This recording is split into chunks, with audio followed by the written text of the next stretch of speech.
हम हमारे last video पे हैं। टॉपिक का नाम है सरफेस एरिया एंड वॉल्यूम। देखो, वैसे तो चैप्टर बहुत बड़ा चैप्टर है, मतलब बहुत बहुत सारे फॉर्मूलेज हैं, बहुत सारे क्वेश्चंस हैं, बहुत सारे टॉपिक्स हैं। लेकिन एनसीईआरटी में इस चैप्टर के जो सबसे इंपॉर्टेंट 3 क्वेश्चन है ना, जिसमें मैं ये बोल सकता हूँ कि 95% चांस है इन 3 में से एक क्वेश्चन आएगा। देखो वो कौन सा है। एक्सरसाइज 12.1 का, आपके एनसीईआरटी के 12.1 का क्वेश्चन नंबर 6 कैप्सूल वाला क्वेश्चन है। इसमें कैप्सूल की एरिया निकालना होता है, बहुत इंपॉर्टेंट क्वेश्चन है। क्वेश्चन नंबर 7 इसी एक्सरसाइज का 12.1 का ही कोनिकल टेंट का क्वेश्चन। ये भी बहुत अच्छा क्वेश्चन है, बहुत इंपॉर्टेंट क्वेश्चन है।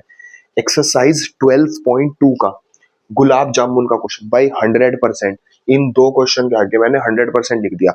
कल को बिल्कुल शौक मत होना अगर इन दोनों क्वेश्चन में से एक क्वेश्चन बोर्ड के पेपर में आ गया। क्वेश्चन है गुलाब जामुन और पेन स्टैंड।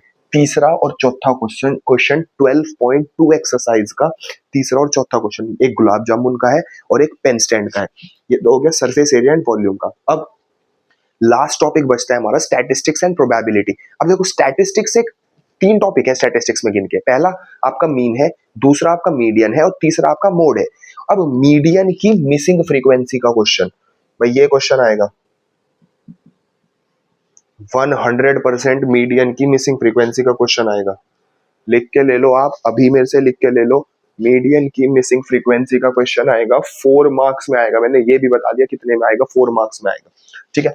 सेकंड क्वेश्चन, जो सेकंड टाइप बहुत इंपॉर्टेंट टाइप बनता है, वो बनता है आपको मोड निकालना है। डाटा, आपको डाटा चार्ट गिवन हो जाएगा, उसमें से आपको मोड बताना है। और एक क्वेश्चन और जो बचता है, आपको मीन निकालना है स्टेप डेविएशन मेथड के थ्रू। स्टेप डेविएशन मेथड के थ्रू आपको मीन निकालना है। ये 2 में से एक क्वेश्चन आ सकता है। अब पैक ऑफ कार्ड्स में से क्वेश्चन 100% आएगा ही आएगा। देखो कैसे आएगा, मैं बता देता हूँ। हमारे पास टोटल 52 पत्ते होते हैं। अब 52 में से हमारे पास 13 के 4 टाइप होते हैं। पहला होता है हमारा हुकुम का पत्ता, ठीक है। दूसरा होता है हमारा चिड़ी का पत्ता, तीसरा होता है हमारा ईंट का पत्ता और चौथा हमारा होता है पान का पत्ता, जिसको बोलते हैं हार्ट, स्पेड, क्लब और डायमंड। ठीक है, ये 4 तरह के पत्ते हैं। अब 26 तो हो गए हमारे लाल, क्योंकि हमारा पान का और ईंट का पत्ता हो गया लाल, तो ये तो हो गए हमारे रेड कार्ड्स। और 26 ही हो गए हमारे ब्लैक कार्ड, जिसको हम बोलते हैं हुकुम का पत्ता और हमारा चिड़ी का पत्ता, क्लब एंड स्पेड। अब क्वेश्चन कैसे आएगा, देखो क्वेश्चन कैसे आ सकता है। क्वेश्चन आ सकता है कि भाई मैंने एक पैक ऑफ कार्ड में से एक कार्ड ड्रॉ करा, बताओ प्रोबेबिलिटी क्या है कि वो ब्लैक का किंग हो। बताओ क्या प्रोबेबिलिटी है कि वो रेड की क्वीन हो।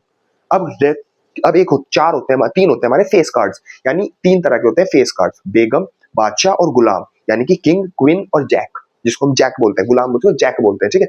और 4 होते हैं हमारे इक्के।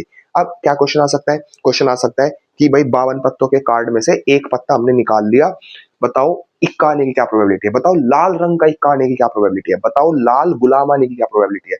बताओ काली बेगम आने की क्या प्रोबेबिलिटी है। इस तरह का एक क्वेश्चन। और last type, most important type, rolling of dice and coin. या तो 2 डाइस को एक साथ रोल कर दिया साइमल्टेनियसली, या तो 2 डाइस रोल कर दिए, या एक डाइस एक कॉइन रोल कर दिया, या फिर 2 कॉइन रोल कर दिए। साइमल्टेनियसली रोलिंग वाला क्वेश्चन पक्का आएगा।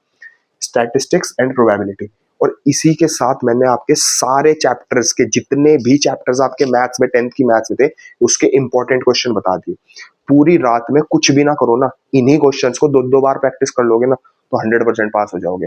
पूरा साल कुछ नहीं करा, कोई दिक्कत नहीं है, घबराने की जरी सी बात नहीं है।